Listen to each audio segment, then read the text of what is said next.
პრემიერ-მინისტრმა იუსტიციის ახალი მინისტრი სამინისტროს თანამშრომლებს წარუდგინა. ირაკლი კობახიძის განცხადებით, პაატა სალია წლების მანძილზე აწარმოებდა წარმატებულ საადვოკატო საქმიანობას და ის არის ერთ-ერთი ყველაზე მაღალკვალიფიციური იურისტი ქვეყანაში. იუსტიციის მინისტრმა კი აღნიშნა, რომ ემსახურება ხალხს და ქვეყანას. სალიას თქმით, ღირსეულად გაუმკლავდება ნებისმიერ გამოწვევას.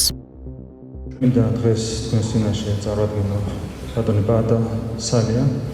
მას არ ჭირდება, ვფიქრობ, განსაკუთრებით იურისტების წრეში განსაკუთრებული წარდგენა. ბატონი პაატა, როგორც მოგეხსენებათ, არის ერთ-ერთი ყველაზე წარმატებული ადვოკატი საქართველოში წლების განმავლობაში.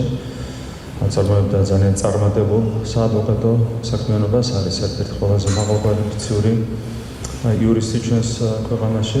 მას აქვს ყველა თვისება იმისათვის, რომ ღირსეულად უხელმძღვანელოს ამ განსაკუთრებული მნიშვნელობის მქონე უწყებას ჩვენს ქვეყანაში. ის არის არა მხოლოდ ძალიან კარგი პროფესიონალი, არამედ ყველანაირი ადამიანური თვისებებით დაჯილდოებული კეთილსინდისელი ადამიანი და დარწმუნებული ვარ, რომ მასთან ურთიერთობა იქნება თქვენთვის ძალიან სასიამოვნო, რა თქმა უნდა, პროდუქტივთან ერთად. მე მინდა ბატონ პაატას უსურვო ძალიან დიდი წარმატებები, დარწმუნებული ვარ, რომ ის იქნება არაჩვეულებრივი იუსტიციის მინისტრი. ჩემთვის დიდი პატივია ვიყო იმ გუნდის წევრი, რომელსაც თქვენ ხელმძღვანელობთ, რომლის ლიდერის თქვენ ბრძანდებით.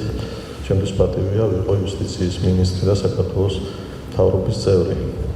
რა თქმა უნდა, მე მესმის კარგად და სრულად ვაცნობიერებ, რაოდენ დიდი პასუხისმგებლობაა იყო საქართველოს იუსტიციის მინისტრი.